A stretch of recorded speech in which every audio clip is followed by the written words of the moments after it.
Ini mereka itu produk kita itu di saat ini. Nah, kalau butuh, bisa tidak kita contohnya misalkan produk kita itu harus kita deliver lewat online, jasa itu kita emang harus tawarkan lewat online, seperti itu.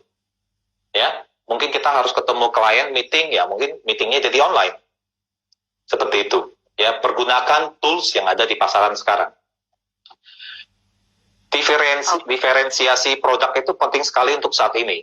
Ya, produk dan service. Jadi kalau tanpa perbedaan yang jelas, maka kita akan sedikit kesulitan untuk dalam menawarkannya. Kenapa? Yang lain juga udah, yang lain juga punya yang sama dengan kita gitu loh. Jadi kalau kita harus mencari perbedaan apa yang menjadi unique selling proposition dari produknya kita. Ya, untuk saat ini sekarang harus seperti apa ya? New normal itu ya harus semua beradaptasi, cari semua yang berbeda. Apa yang menjadi unik dari urusan Anda? Komunikasikan unique selling proposition Anda, ya nilai-nilai unik dari perusahaan Anda, biar orang itu tertarik. Kalau memungkinkan, kita cari yang mungkin tidak gampang diikutin kompetitor, atau paling tidak Anda yang memulai dahulu. Seperti itu. Ya, jadi istilahnya itu, ya kalau di sini jangan pernah membiarkan krisis yang bagus menjadi percuma. Ya, mungkin krisis ini saatnya kita berubah. Krisis yang bagus, tetap optimis, tetap positif. Ya, krisis emang awal-awal itu pusing benar ya, tapi jangan terlalu terlarut pusing, gitu loh. Tetap harus bangkit positif. Oke, Pak Agus, aku boleh tanya tadi ya, Pak Agus ada bilang redesign bisnisnya yang saat ini. Seperti apa sih Dumet itu di redesign, Pak? Boleh diterangkan, Pak? Oke, kalau di kita itu, saya contohin ya, kalau kita redesign ya, nanti saya masuk ke Dumet School. Jadi kita contoh ya, redesign bisnis itu, model bisnis contoh ya, kita lihat.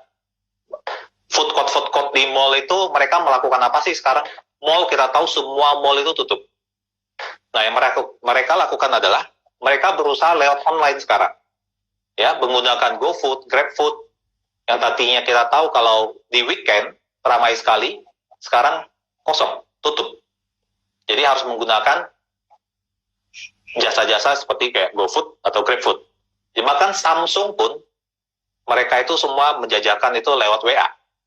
Ya kan? Butuh produk, Anda work from home, kami antar ke rumah Anda. Gitu loh. Ya kan? Starbucks, kita tahu mungkin teman-teman itu, kebanyakan itu sukanya nongkrong ya. Starbucks itu menjadi budaya di Indonesia itu kita nongkrong, ya kan, ngopi dulu sebelum kerja gitu loh.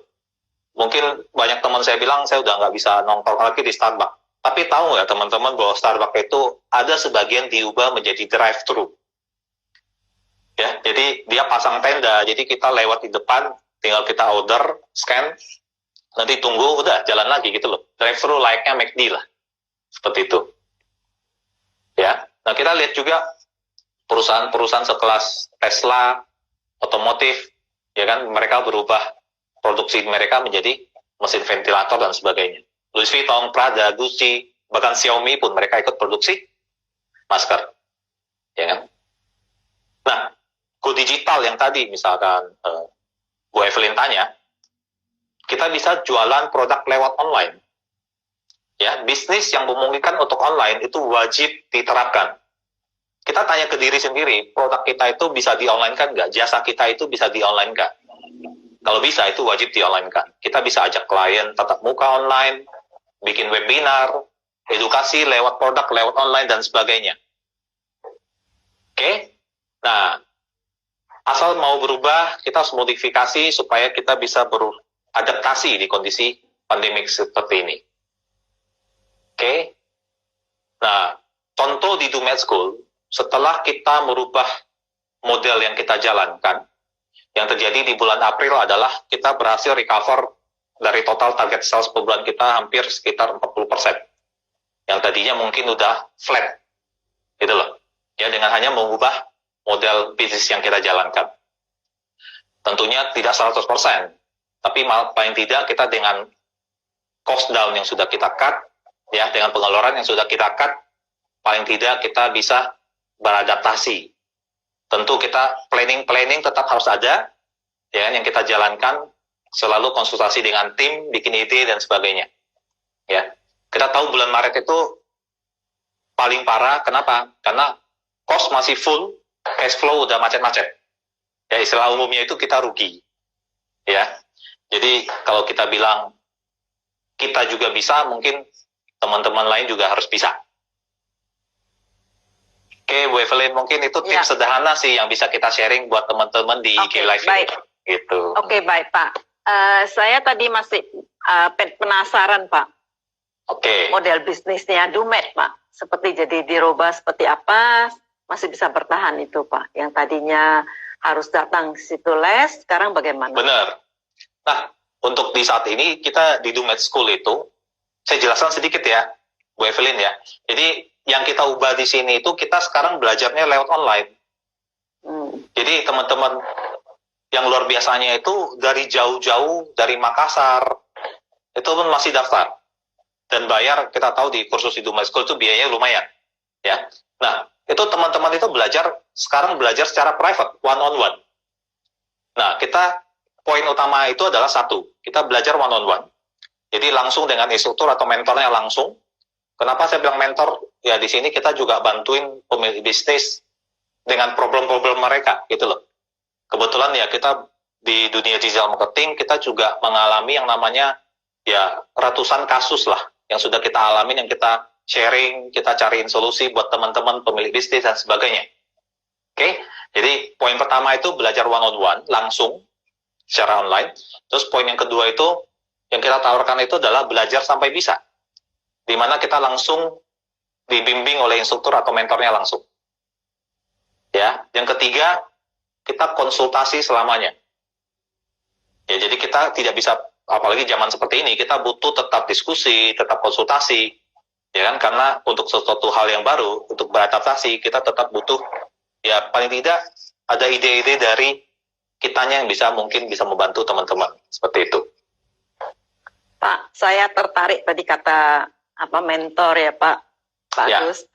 Ya, jadi setahu saya kalau kita ambil e-course yang lain atau beli online course itu didiamkan saja, tidak ada mentor.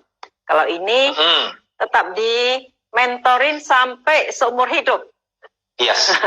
Nah itu tertarik sekali. Kenapa? Karena kebiasaan orang Indonesia tidak dimentorin, kadang-kadang macet di jalan. Dimentorin malas aja sama jadinya, jadi malas. Malas, iya. Iya. Contoh aja, seperti kita belajar di kuliah 4 tahun, 5 tahun, kita nggak dapat apa-apa karena nggak dimentorin. Masuk ke kursus begini dengan mentor, shortcut ya.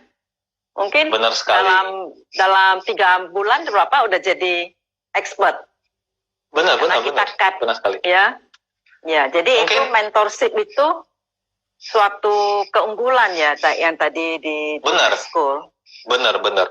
Mungkin ada beberapa pertanyaan dari teman-teman, kenapa kita harus bertransformasi secara digital? Nah, coba tanya ke diri sendiri ya. Misalkan kita contoh ya, misalkan untuk produk yang atau jasa yang teman-teman jalankan sekarang ini dicari orang atau tidak? Bermanfaat untuk orang tidak? Nah, terus orang-orang butuh tidak? Kalau jawaban iya, maka kita harus bertransformasi secara digital. Kalau misalkan selama ini kita secara offline ya, maksud saya, gitu loh. Bahkan yang seperti kita tahu, teman-teman tahu yang namanya tuyul? Ada yang pernah dengar tuyul?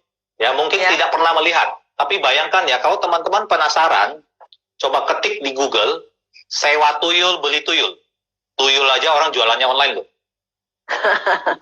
Ya kan? Bagaimana dengan produk teman-teman yang bermanfaat untuk orang? Tuyul aja jualannya online. Iya. Ya kan? Dan dia bayar loh, iklan ke Google. Yang jualan tuyul, dia iklan ke Google. Artinya apaan? Ada demand-nya, ada market-nya. Ya kan?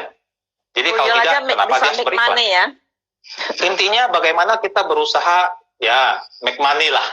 Seperti itu. Ya. Terus, ya, tadi kita bilang, tuyul aja jualan online, masa produk teman-teman aja kalah, gitu loh. Ya, jadi kita lihat contoh-contoh platform digital itu berjalan terus. Marketplace, jualan di marketplace, kita harus coba juga, ya. Paling penting, bagaimana kita selalu berusaha untuk belajar lah bagaimana menjalankan bisnis ini. Pasti berbeda total ya, gitu loh. Paling penting ya tadi kita bilang harus berusaha untuk berubah, gitu loh. Apalagi kita bilang banyak istilah new normal, ya kan, kita butuh adaptasi untuk semua hal ini. Oke, Pak Agus. Ya. Tadi menarik sekali remodel, redesign bisnisnya Dumet, di mana yang tadi offline sekarang menjadi online. Namun isinya tetap sama semua. Benefit yang terima sama semua. Sama. Malah kita lebih intensif. Kenapa? One on one. One on one. Sebelumnya berapa murid itu satu kelas? Kalau satu kelas kita maksimal sekitar 8 murid rata-rata. Oh, sekarang malah one on one ya? Kayak webinar, kayak jadi one on malah one bisa gitu. Curhat. Jadi teman-teman murid itu jadi bisa curhat ke kita gitu loh. Oh, saya kendalanya seperti ini. Jadi lebih leluasa lah ya. Kalau di kelas mungkin agak malu-malu, ya kan. Tapi dengan peluang seperti ini, jadi lebih terbuka. Nah, terus plus minusnya bagi Pak Agus sendiri yang biasa udah ngajarin ribuan murid tatap muka, ya walaupun mereka dengan laptop, komputer udah sediain.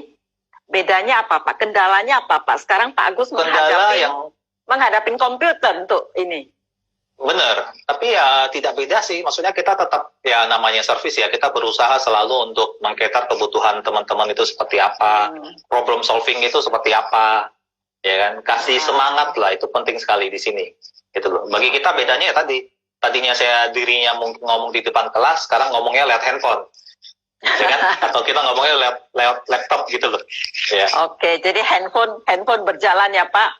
Tetap, yang penting internet ya, butuh internet. Ya, saya bilang internet zaman ini udah luxury ya Pak. Bukan Ferrari aja luxury, wifi penting banget. Iya. Benar sekali. Pak. Lah, bagi murid-murid Pak, yang harus kebiasaannya tadi datang untuk belajar, sekarang online, ada kesulitan nggak Pak? Kesulitannya selalu ya membiasakan sih, karena biasanya ya itu kendala yang kita hadapi di awal. Contoh ya, bagaimana kita bertransformasi ke digital. Mungkin kalau saya bilang teman-teman kalau jualan, begitu saya tanya, kenapa saya harus beli, contoh ya, misalkan Bu Evelyn jualan. Kalau saya tanya, Bu Evelyn, kenapa saya harus beli produk ke Bu Evelyn? Mungkin Bu Evelyn dengan udah lancar di luar kepala bisa menjelaskan dengan lancar. Nah, tugas kita kendalanya apaan? Bagaimana mengubah ini ke bentuknya digital? Bagaimana kita berusaha menjelaskan orang itu lewat teks, gambar, video. Ya, yang kita guide supaya orang menjadi mengerti gitu loh. Ya. Itu tantangannya. Jadi menjelaskan berupa teks, kata-kata ya Pak, words ya, kata-kata, gambar, video. Gambar, sekali. video, bernari Pak. Kombinasi semua platform digital. Iya. Itu semuanya dipelajarin di Dumet ya Pak, 3 itu ya Pak. Ya, kalau di kita itu misalkan untuk belajar digital marketing kita sudah komplit ya. Kenapa? Kita ngajarin juga bagaimana membuat sebuah website, ya, bagaimana kita mempromosikan produk yang kita dan sebagainya. Itu udah komplit sekali. Benar. Lengkap sudah ya dibekalin Pak. Nah, benar. Pak, boleh ini nggak Pak, Kak, saat pandemi ini Duta Dumet kan menghasilkan banyak sekali murid. Apakah mereka semuanya karena sudah dibekal digital, udah shifting ke digital, apakah mereka bisa bertahan, Pak? Bapak tahu nggak beberapa yang bisa kasih contoh? Iya, jadi ada beberapa murid kita yang bahkan sampai detik ini pun iklan dia spending sehari itu masih sekitar 4 jutaan. Di mana artinya itu sebulan itu masih 120 juta dia harus keluar loh. Itu biaya iklan. Artinya apaan? Paling tidak